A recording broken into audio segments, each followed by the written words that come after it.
So my first question is, after watching Stray, actually, I did a little bit of research, and you speak of your interest in exploring boundaries between species, class, and unequal states of personhood. Can you elaborate on why these themes are so important in your films? Well, to me, I guess I've always been drawn to these issues because I feel like when you look at the world from a decentered perspective, from the peripheries, you get a much more accurate view of the world. When you're in the center, I think your vision of how the world works, how hierarchies work, especially if you're at the top of it, completely disregards those who find themselves on different rungs of that ladder. And I feel like cinema and film is a great tool to be able to inhabit those different tiers of society, to look at the world differently, and to present realities that maybe when you're at the center or at the top, you don't perceive. And for me, that's sort of my driving mission as a filmmaker. And Stray is an example of me trying to push that boundary even further, or sort of climbing lower on an anthropocentric rung, even though I think the perspective of the non-human or the people who are around them are just as valid, of course, and rich. So what was it about Istanbul that attracted you? I had actually never been to Turkey before, but I was researching about, I had wanted to make a film about how the identity of being a dog, the status of being a particular species, and your value can change so much depending on what cultural context you're in. And when I found the Turkish relationship with stray dogs, I was really fascinated by it because I grew up in Hong Kong, and I emigrated to the United States and have lived there for a long time. And in neither culture do we have a relationship that allows dogs to just roam freely on their own terms, outside of ours. And that's not dictated by a relationship of ownership. And Istanbul, the people of Istanbul and Turkey had fought for the rights of dogs to be able to exist in this way. And I thought that was really poignant. And also Turkey has this really interesting history with dogs. That's almost kind of similar to Wes Anderson's film Isle of Dogs, where at the turn of the 20th century, a British diplomat actually had forced the the Ottoman Empire to round up all their stray dogs and banish them from the city because one of them had gotten attacked. And so the city was forced to remove all these dogs off into an island where they starved to death. And the residents of Istanbul really perceived that to be a curse on Turkey and Istanbul, because shortly afterwards, World War I happened. And so there's this almost, it felt like to me, a spiritual relationship, a historical and spiritual relationship with dogs that persists until today. Great. I didn't know any of that. Yeah, you don't know from the film, but. How did you find Zeytin and the other dogs, and what kind of bond did you have to build in order to follow them, and for it to be such a natural following of these dogs? Yeah. So I had gone on a scouting shoot in 2017 to figure out what is the language of the film, what is the way that we're going to produce this film that is kind of really, really different, because we weren't at first following human subjects, and what happens when you leave the whims of production and story to a dog. And when we went back in 2018, that was really our mandate. We were we trusted that if we just truly followed and embedded with one or two dogs, that it would lead us to things that, are beyond what we could imagine. And I remember we were in Istanbul walking through a tunnel, an underground tunnel, and these two dogs were streaking past us as if they really had somewhere to go. They were about to meet an appointment or something. And so that just piqued our interest. So we started chasing them through the crowds of people. And they were Zeytin and Nazar, the two main dogs that are in the film. And they happened to join the Syrian boys, Jamil and Halil. And that's how we kind of met this group, this sort of makeshift family unit on the streets, comprised of the boys from Syria and Zeytin and Nazar. and eventually Kartal, the puppy that's in the film, that becomes briefly a part of that family. So that's how we met them. And the reason why I think I was really drawn to Zeytin, and she became kind of like the star of the film, was because unlike many other dogs that we had tried to follow, she never ended up following us back. So like the premise of the film sustained itself because she represented this like real radically independent identity and will separate from my desires, in a way that other dogs tended to just end up sort of attaching themselves to us and the crew, and following what we wanted to do. And we definitely wanted the film to be a vision of their life, not our vision of what they should do. You've kind of half answered my next question, which was about the boys, and like, you know, how you came across them, and like how they kind of opened up their story for camera. Like, can you elaborate? Like, what was did they have a vision for what this film might say about their experiences? Well, I couldn't communicate with them directly because language barrier. Those boys, they're from Aleppo, Syria, and they're Turkmen, so they spoke Turkish, and so they could communicate with our co-producers Zeynep Aslanova and Zeynep Kopru and Ceylan Çarhaglu, who were out there with me, sort of at different times. And I think the boys' respect for this way of life, of being on the streets and being at the mercy of people's scorn or their generosity, and I think all of us shared. I think the dogs were like a way for us to bond, and to this. It was a space where friendship could spring from and mutual respect could spring from. So I think that, and I think they knew that the film was, and they knew the film that was about dogs, and also would tap into their relationship also with the dogs, because they're so much a part of these particular dogs' lives. Yeah, but I haven't been able to show the film to them yet, but I hope to when we're able to return to Istanbul, when the world allows. So what happened to like Zeytin and the boys after the film ends? Because it kind of ends, not properly, but like it's an unending, unknowable ending, kind of. Yeah, so actually we had finished the bulk of production in 2018, and I went back in 2019, like a year and a half later, for a pickup shoot to try to find Zeytin again. And I actually was able to find Zeytin. Most people were like, you're not going to be able to find a single stray dog in a huge metropolis. 1.5 years later, that dog is dead. But because I think of how Istanbul organizes itself and the way the community really takes care of its dogs, she was surviving and living the life that we had known her to live, other than maybe having a little bit more of a limp. But we went to the spots where we knew the boys typically hung out, and we found them, and they brought us to Zeytin. They were like, oh, she's right around the cafe that, you know, we always had been filming her around. And in terms of the boys, at the end of the film, they're arrested off the streets, but legally, the police are only allowed to hold them for 72 hours. And they arrest them for sleeping on the streets. People call in and say they're a nuisance. And that happens to them regularly. It's a kind of sort of, I guess it's kind of like a daily harassment to make the streets not comfortable for them, so they don't feel totally welcome in this city. But they were released at the end, and a year and a half later, they were still sort of living the same lives that they were in 2018, which is obviously quite tragic because there isn't that much infrastructure support for them. And they've sort of lost their chance at education at the time when because at the time that they were coming of age. So that in terms of their lives, it's the same as it was when we were filming. And for most of the boys that we were able to encounter again.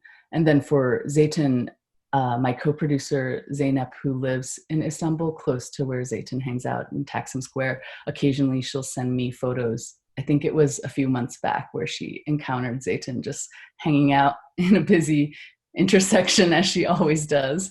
And I was relieved to see that she was still alive and surviving. And I have full faith that she will continue to live a healthy life for at least a few years. Yes, hopefully so, especially in light of the pandemic, because that was a question, that was the thought that I had Yeah. at the end of the film, was like, what is it like for those boys and all of the stray dogs, because they're reliant on the business of the city for food and things like that, and charity. And with the pandemic, I did have that thought in my head, like, what is their like current situation? Yeah, But me too. And I asked my Turkish co-producers about it, and they sent me articles, and then they also said that at least in Istanbul, in terms of the dogs, I'm not sure about the refugees, but with the dogs, they're putting out food for all the stray animals, as they always have. Citizens and government alike are doing that.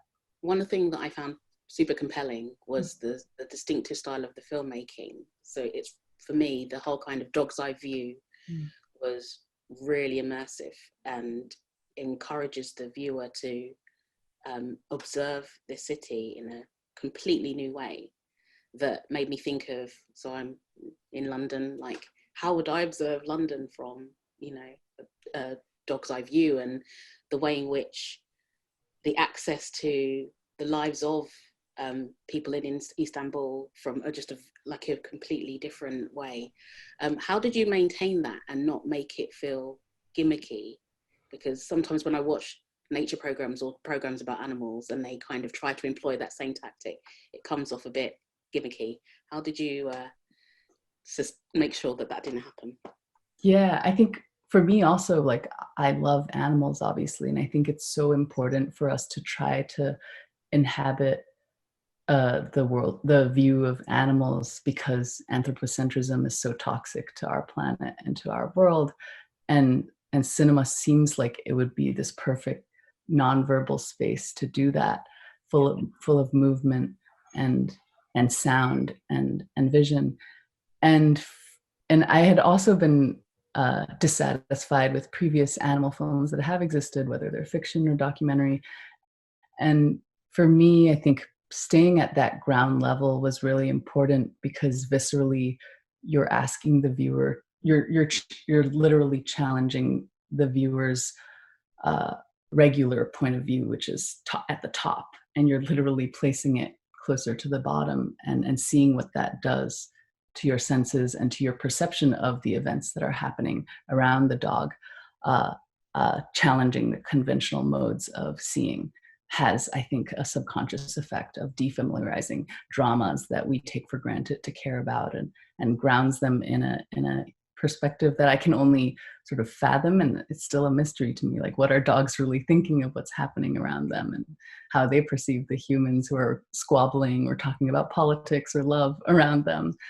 But yeah, in terms of, I mean, we thought a lot about how to film them, and there were times when we tried to experiment with GoPros, but then it just became too distracting, and maybe it would have veered into the territory of gimmicky.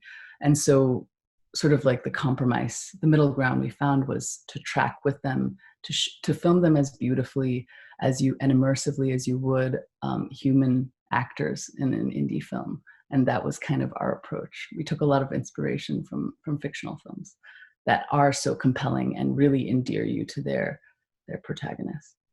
You spoke about a little bit about it earlier on, about, so one of my things was you just do a fantastic job of resisting the urge to like force human characteristic or personalities onto any of the dogs, and just let the dog's personality come through naturally. Can you talk about that process? I know that it impacted what dogs you chose to follow, but like, how did you maintain that? Yeah, I mean, it's interesting, like, different dogs had a different impact. Different dogs' faces had different impacts on camera and on screen. And with Zeytin, at least, she had such a cinematic face, I think, because the way her eyes were placed, the way her wrinkles were frowned, and the way she was able to not be self-conscious in front of the camera. There were some dogs that were super self-conscious, just like humans. And in terms of not anthropomorphizing, that was something that I was very concerned about as I was editing the film. Like, how do you get people to care about another being that's of a different species and also doesn't necessarily have clear-cut goals that we do or protagonists in films usually do, because a lot of times I would film with the dogs and I would have no idea like what her motivations were, like why she would suddenly get up to run across the street, what was driving her on a day-to-day basis. But I also thought that was really beautiful to me, that their motivations are a mystery, that they reject being a part of an industrious society. They refuse to work. They refuse, idleness is a part of their way of life. And I think there's something really beautiful about that we can learn from. And so I tried to embrace that. And I've been actually very gratified to learn, like people like you, that their personality does emerge, even though I was worried that like maybe people would just think it's a generic dog and wouldn't be able to relate to them. But people seem to watch the film and are able to pick up on things that maybe are unique to Zeytin. So looking back on your career so far, you've had considerable success in short form filmmaking, and this is your first foray into feature length. What was the journey transitioning from shorts to features? Because this is a question that a lot of aspiring filmmakers always ask me. What was the journey like? And do you have a preference? Do you prefer making long form, or do you like the magic of shorts? I mean, I had been making shorts for like over 10 years before finally embarking on Stray, my first feature-length documentary. But I remember there were many times in the production of Stray when it was, difficult to get other people excited about this film that, had no ending necessarily, and was a very risky film to sort of back. There were many times when I thought, should this be a short film rather than a feature?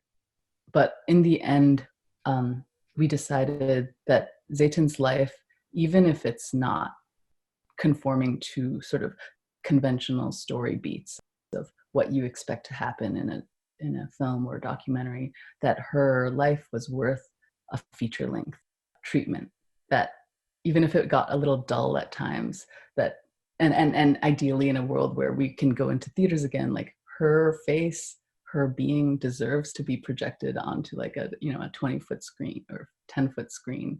And that was a really meaningful statement to me as a filmmaker, to that duration and her time, sort of her existence and my portrayal of her life is worthy of our time. If, of all the action films and all the independent films that exist out there, like why not Zeytin's?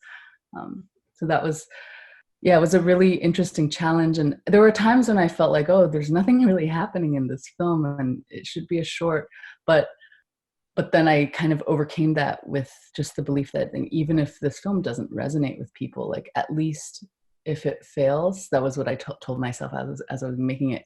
If it fails, it's failing on my terms. Like this is a grand experiment for me to venture into this territory, the long form, and that was kind of my approach, and that would be my advice to filmmakers who are trying to make that leap from the short to the feature.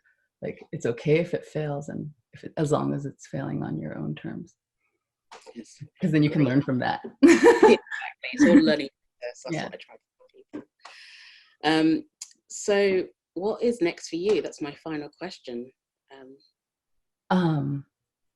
It's a difficult time right now. Like, what do you do as a documentary filmmaker when you're so reliant on being in the outside world? And at least for me, my method of filmmaking is to be immersed physically, to encounter the world, researching through encounters. I am in development on several different ideas for what I hope will be my second feature-length documentary. And I'm not totally sure what it will be, but that's where I think my headed. That's just nature of filmmaking in general, though, isn't it? Yeah. So thank you so much for being with us today, and thank you for such a beautiful film. I can't stress how much I enjoy and love this film, and all the best, and I can't wait to see whatever you do next. Thank you, and I hope I can come to London someday with this Yes, film. I would love it. British audience. Thank you. Thanks.